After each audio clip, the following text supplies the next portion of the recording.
कृष्णाय वासुदेवाय हरये परमात्मने प्रणतक्लेशनाशाय गोविंदाय नमो नमः। ध्रुव वंश का वर्णन, राजा अंग का चरित्र आज की कथा प्रसंग में यही है। श्री सूत जी कहते हैं, शौनक जी, श्री मैत्रेय मुनि के मुख से ध्रुव के विष्णु पद पर आरूढ़ होने का वृतांत सुनकर विदुर जी के हृदय में भगवान विष्णु की भक्ति का उद्रेक हो आया और उन्होंने फिर मैत्रेय जी से प्रश्न करना आरंभ किया। विदुर जी ने पूछा, भगवत परायण मुने, ये प्रचेता कौन थे? किसके पुत्र थे? किसके वंश में प्रसिद्ध थे? और इन्होंने कहाँ यज्ञ किया था? भगवान के दर्शन से कृतार्थ नारद जी परम भागवत हैं, ऐसा मैं मानता हूं।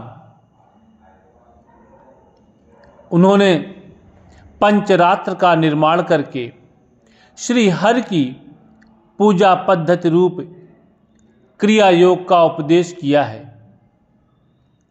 जिस समय प्रचेता गण स्वधर्म का आचरण करते हुए भगवान यज्ञेश्वर की आराधना कर रहे थे, उसी समय भक्त प्रवर नारद जी ने ध्रुव का गुणगान किया था। ब्राह्मण, उस स्थान पर उन्होंने भगवान की जिन जिन लीला कथाओं का वर्णन किया था, वे सब पूर्ण रूप से मुझे सुनाइए। मुझे उनके सुनने की बड़ी इच्छा है। श्री मैत्रेय जी ने कहा, विदुर जी, महाराज ध्रुव के वन चले जाने पर उनके पुत्र उत्कल ने अपने पिता के सार्वभौम वैभव और राज्य सिंहासन को अस्वीकार कर दिया।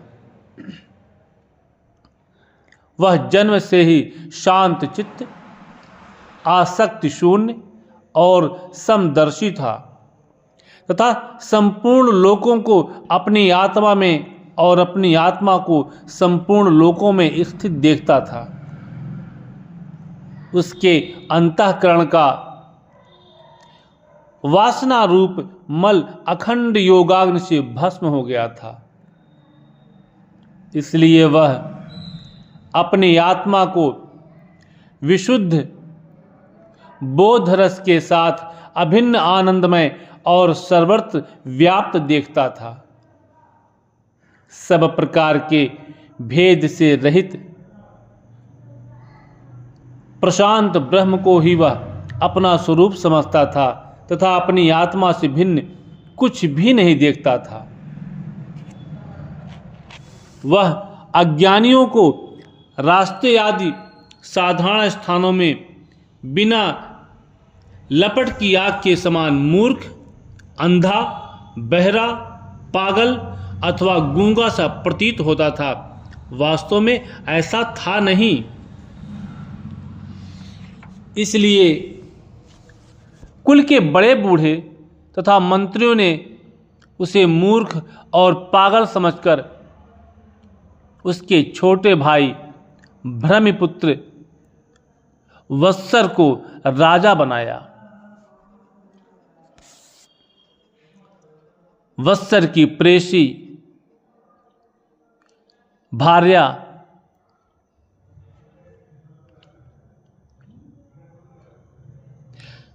स्वार्थ के गर्भ से पुण्य मार्ग तिग्मकेतु, इश, उर्ज, वसु और जय नाम के 6 पुत्र हुए।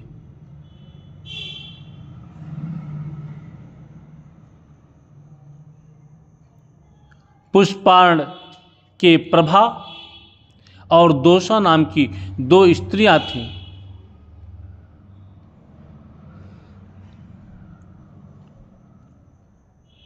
उनमें से प्रभा के प्रातः, मध्यान्ह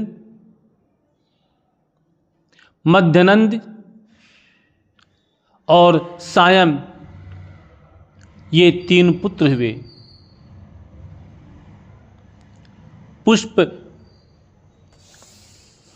पुष्पाण के प्रभा और दोषा नाम की 2 स्त्रियां थीं। उनमें से प्रभा के प्रातः, मध्यान्ह और सायं ये 3 पुत्र हुए। दोषा के प्रदोष, निशीथ और व्युष्ट ये 3 पुत्र हुए। व्युष्ट ने अपनी भार्या पुष्करणी से सर्वतेजा नाम का पुत्र उत्पन्न किया। उसकी पत्नी आकूत के चक्षु नामक पुत्र हुआ।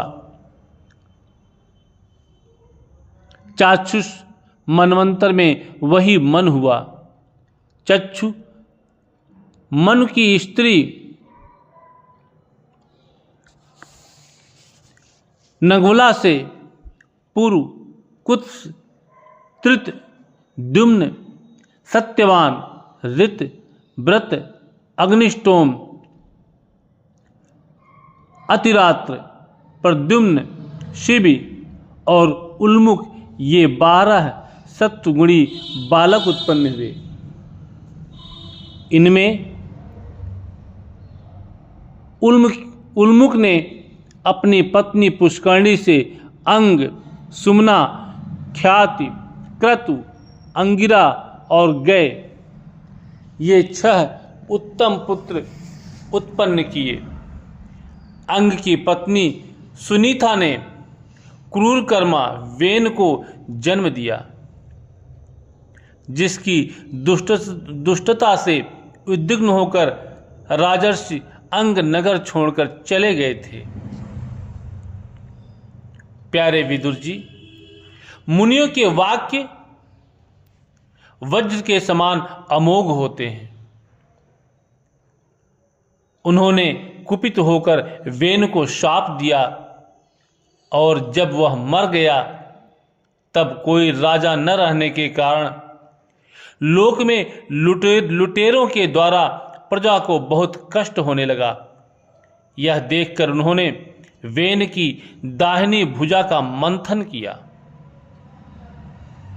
जिससे भगवान विष्णु के अंशावतार आदि सम्राट महाराज पृथु प्रकट हुए।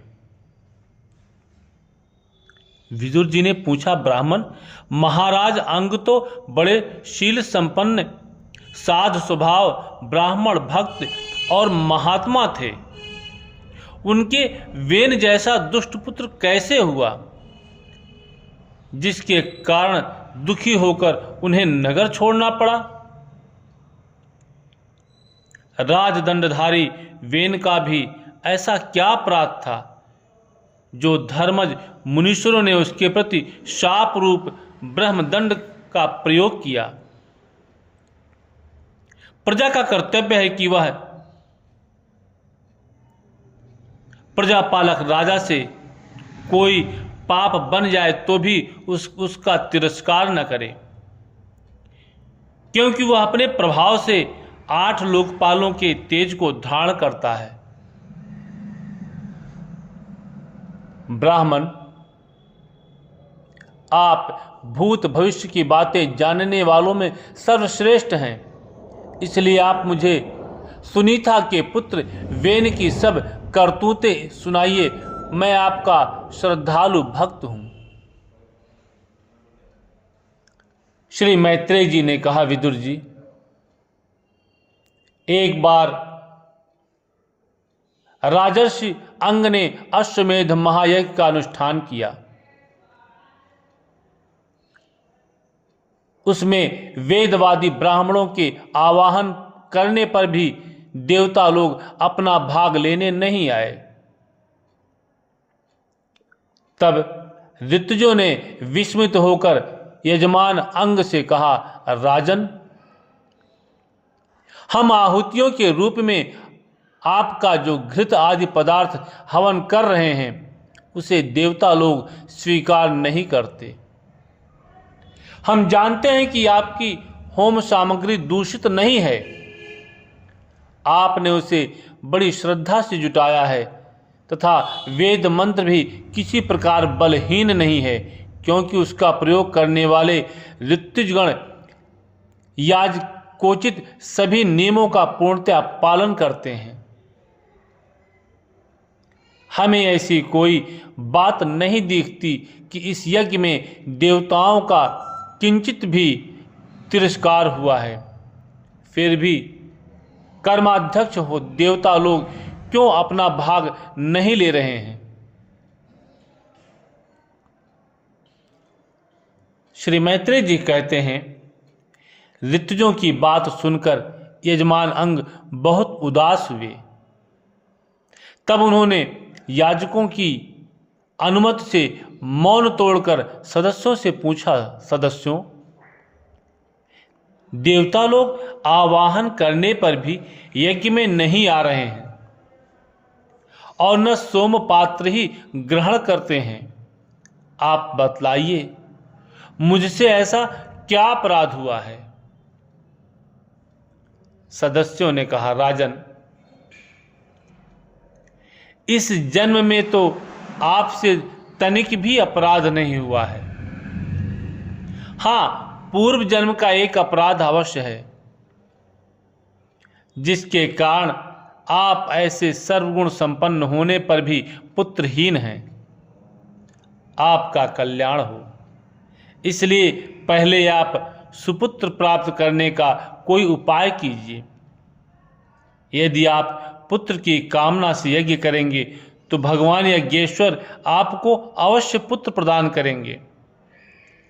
जब संतान के लिए साक्षात यज्ञ पुरुष श्री हरि का आवाहन किया जाएगा, तब देवता लोग स्वयं ही अपना अपना यज्ञ भाग ग्रहण करेंगे। भक्त जिस जिस वस्तु की इच्छा करता है, श्री हरि उसे वही वही पदार्थ देते हैं। उनकी जिस प्रकार आराधना की जाती है, उसी प्रकार उपासकों को फल भी मिलता है।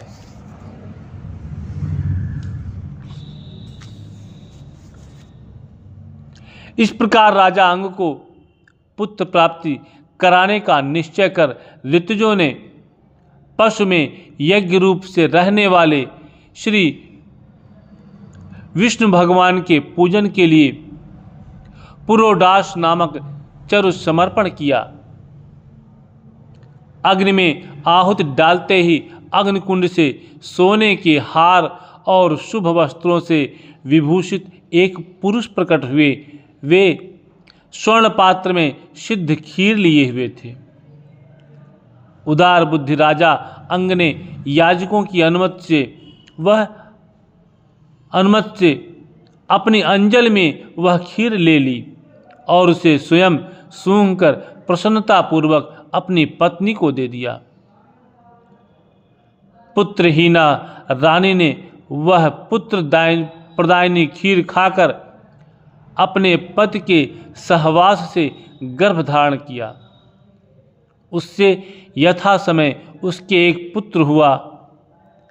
वह बालक बाल्यावस्था से ही अधर्म के वंश में उत्पन्न हुए अपने नाना मृत्यु का अनुगामी था,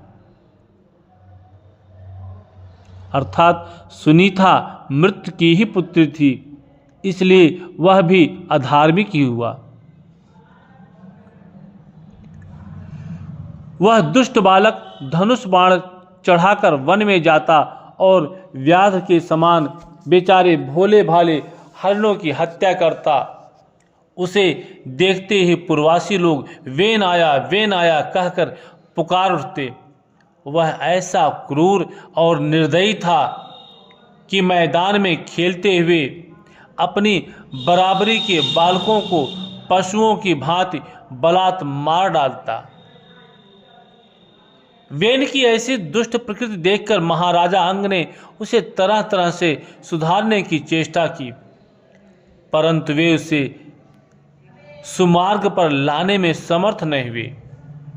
इससे उन्हें बड़ा ही दुख हुआ। वे मन ही मन कहने लगे, जिन गृहस्थों के पुत्र नहीं हैं, उन्होंने अवश्य ही पूर्व जन्म में श्री हरि की आराधना की होगी। इसी से उन्हें कुपूत की करतूतों से होने वाले असह्य क्लेश नहीं सहने पड़ते, जिसकी करने से माता पिता का सारा सुयश मिट्टी में मिल जाए, उसे अधर्म का भागी होना पड़े, सबसे विरोध हो जाए, कभी न छूटने वाली चिंता मोल लेनी पड़े और घर भी दुखदाई हो जाए। ऐसी नाम मात्र की संतान के लिए कौन समझदार पुरुष ललचावेगा? वह तो आत्मा के लिए एक प्रकार का मोहमय बंधन ही है। मैं तो सपूत की अपेक्षा कुपूत को ही अच्छा समझता हूं, क्योंकि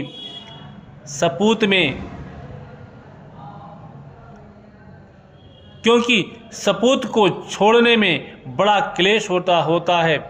कुपूत घर को नरक बना देता है, इसलिए उससे सहज ही छुटकारा हो जाता है। इस प्रकार सोचते सोचते महाराज अंग को रात में नींद नहीं आई। उनका चित्त गृहस्थी से विरक्त हो गया। वे आधी रात के समय बिछौने से उठे। इस समय वेन की माता नींद में बेसुध पड़ी थी।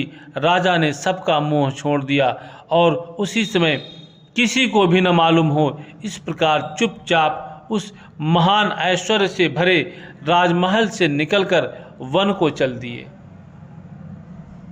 महाराज विरक्त होकर घर से निकल गए थे। यह जानकर सभी प्रजाजन, पुरोहित, मंत्री और सुहृदगण आदि अत्यंत शोकाकुल होकर पृथ्वी पर उनकी खोज करने लगे।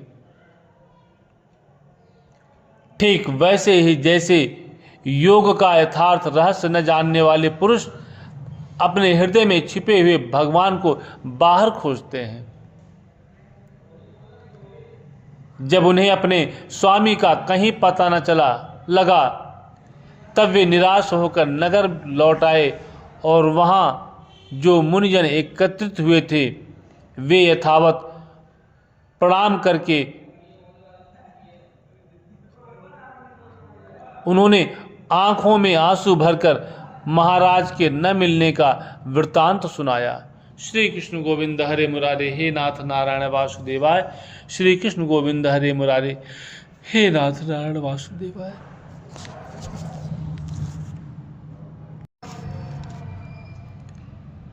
नहीं चाहिए दिल दुखाना किसी का, नहीं चाहिए दिल दुखाना किसी का, सदा ना रहा है सदा ना रहेगा जमाना किसी का। नहीं चाहिए दिल दुखाना किसी का, नहीं चाहिए दिल दुखाना किसी का। आएगा बुलावा तो जाना पड़ेगा, सर तुझको आखिर झुकाना पड़ेगा।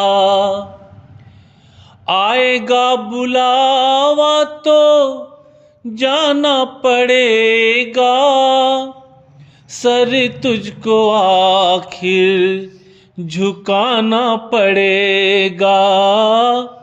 वहाँ ना चलेगा वहाँ ना चलेगा बहाना किसी का, नहीं चाहिए दिल दुखाना किसी का, नहीं चाहिए दिल दुखाना किसी का।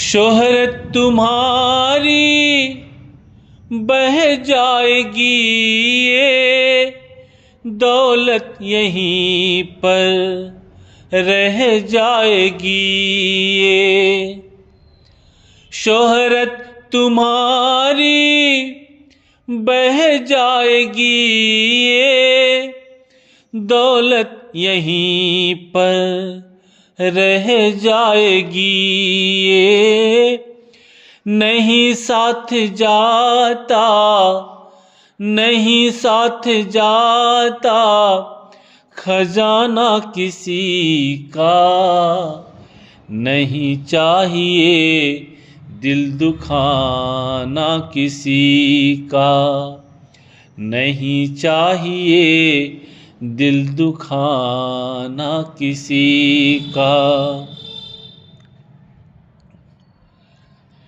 पहले तो तुम अपने आप को संभालो, कभी नहीं बुराई औरों में निकालो। पहले तो तुम अपने आप को संभालो, कभी नहीं बुराई औरों में निकालो।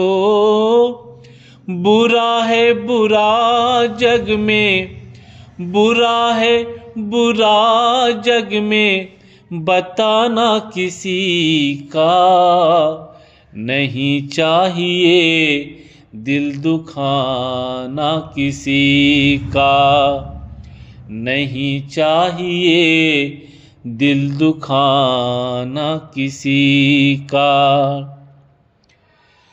दुनिया का गुलशन सदा ही रहेगा, ये तो जहां में लगा ही रहेगा। दुनिया का गुलशन सदा ही रहेगा, ये तो जहां में लगा ही रहेगा। आना किसी का जग में, आना किसी का जग में, जाना किसी का, नहीं चाहिए दिल दुखाना किसी का, नहीं चाहिए दिल दुखाना किसी का, नहीं चाहिए दिल दुखाना किसी का।